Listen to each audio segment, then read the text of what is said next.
Lectures on the Basics of Biblical Greek. Chapter 36, the final chapter. This lesson is the third on athematic or me verbs. Let's review the 5 rules of athematic verbs, how to identify them, and then a bit on the non-indicative moods as indicated by the paradigm didomy. Rule number 1. Iota reduplication. In me verbs, the root, its initial consonant, reduplicates to form the present stem. That reduplication is separated by a iota. This is very helpful in identifying me verb forms and is easily distinguished from the perfect tense, which has epsilon reduplication. Rule number 2. Me verbs are athematic.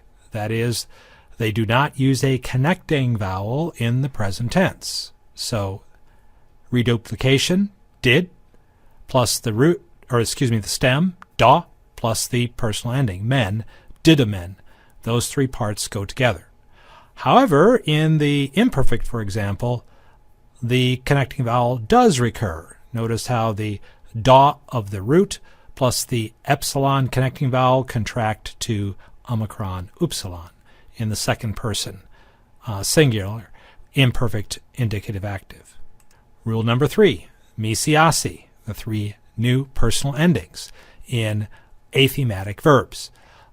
Remembering these, again, helps very much in parsing verb forms in the present. In these athematic verbs, the stem vowel can lengthen, shorten, or disappear. It won't change in a particular form, but from form to form it can change. The classic example is the use of long vowels in the singulars of the present active and short vowels in the plurals of the present active.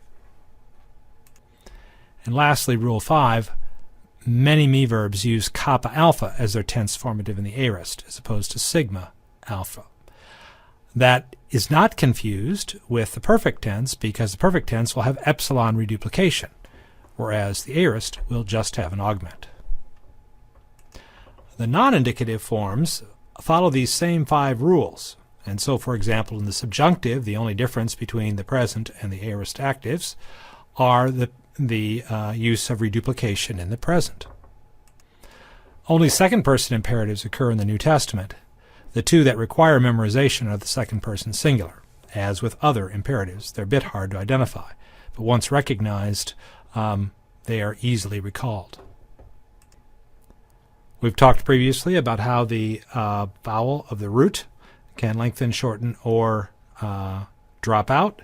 Here in the infinitive, aorist active, notice how the omicron lengthens to omicron upsilon. That's the crazy vowel. Participles are quite recognizable. Again, the primary difference is the presence or absence of the iota reduplication to distinguish present from aorist. In this final lesson, we look at other athematic verbs, and what we'll learn from the charts are they work essentially the same as didomy. So they won't be hard to recognize.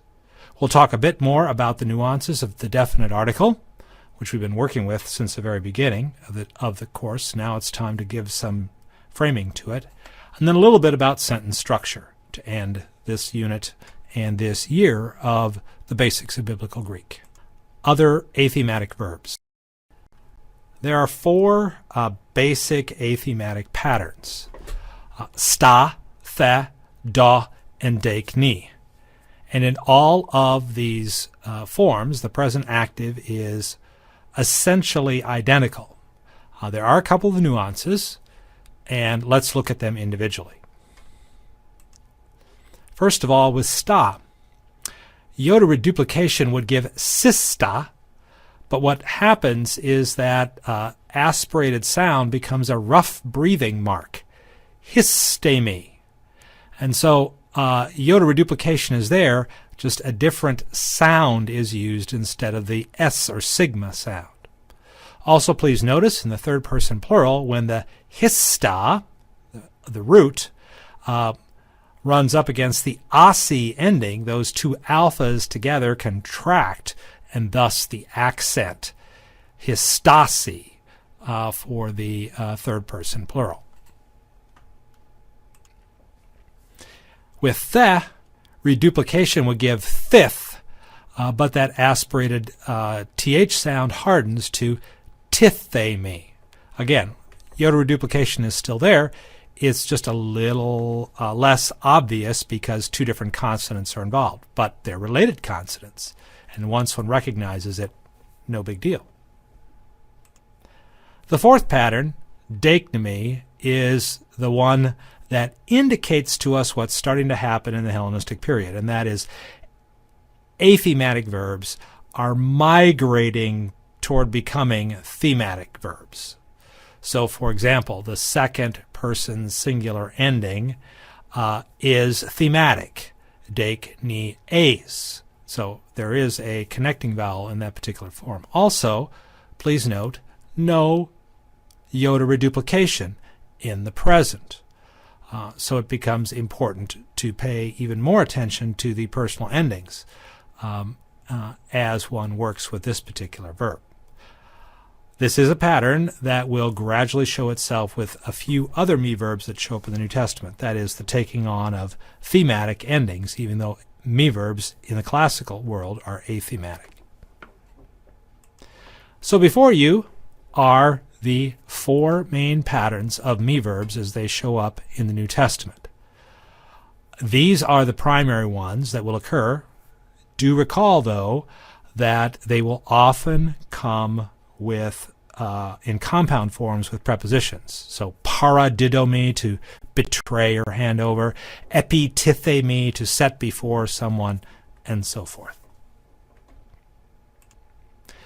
We met the definite article very early in this course, and the primary distinction we taught you then is that Greek only has a definite article, unlike English, which has a definite and an indefinite article, so the lack of the article is translated indefinitely, and the presence of the article is translated in a definite sense. Actually, it's a bit more nuanced than that.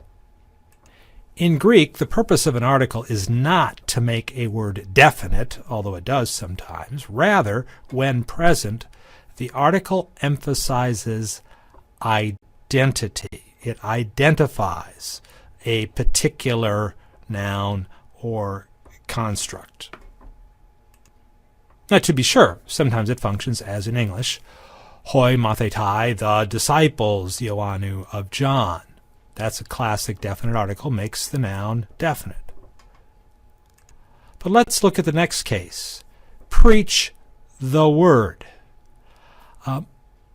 Because in Timothy, the reference here is to what was discussed earlier, this is called the anaphoric article. Namely, the article is used with a noun not to make the noun definite, but to, in combination, point to something that was discussed earlier in the context.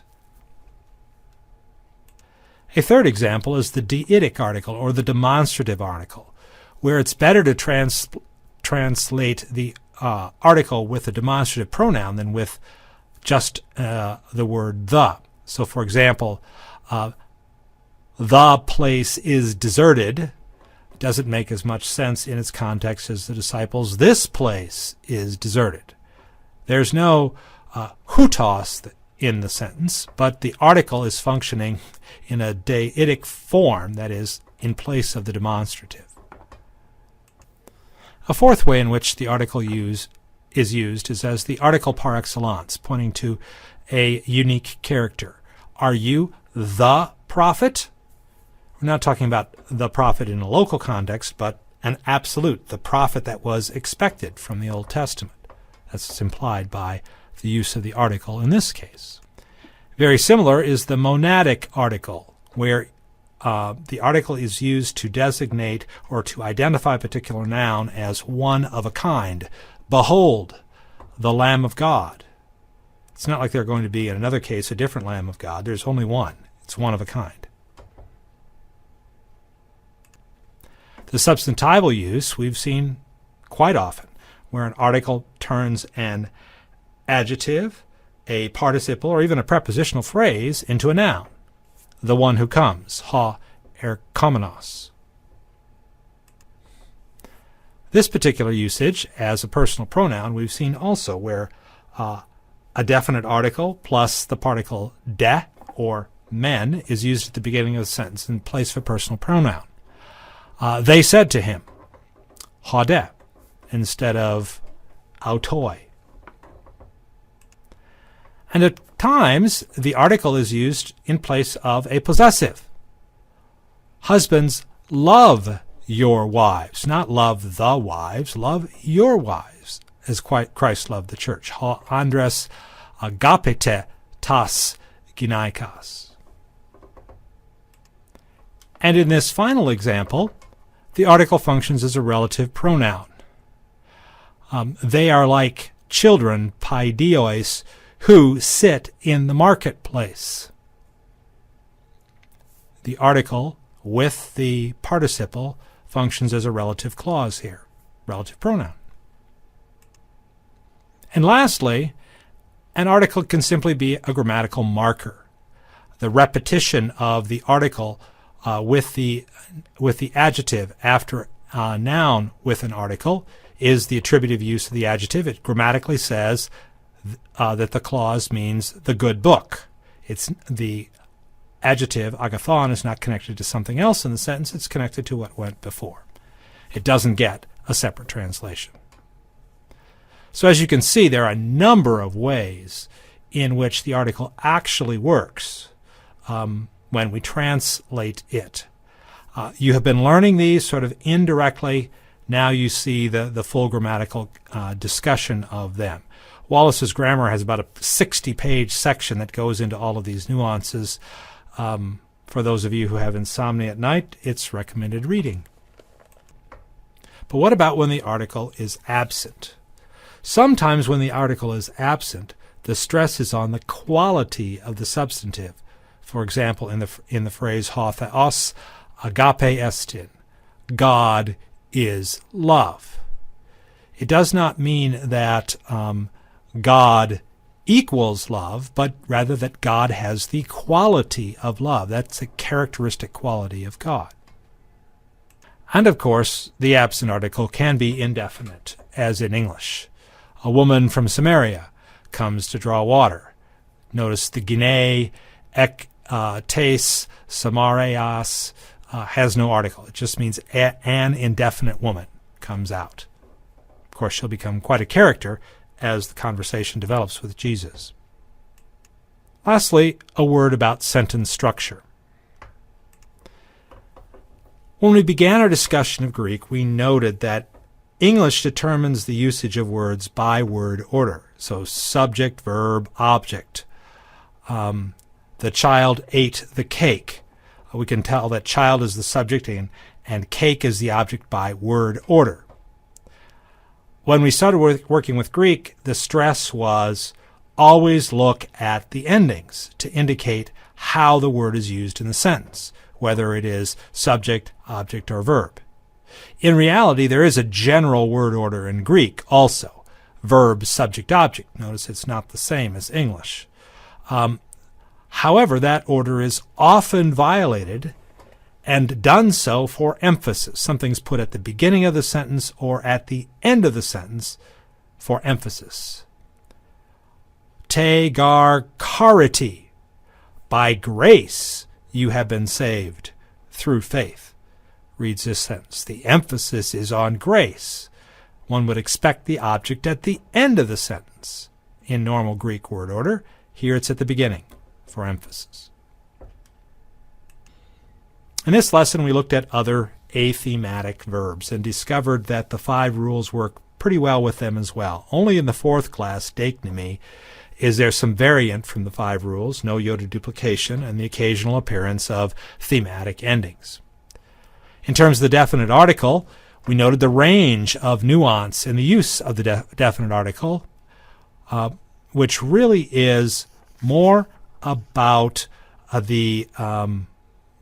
more about identity than it is about making a word definite.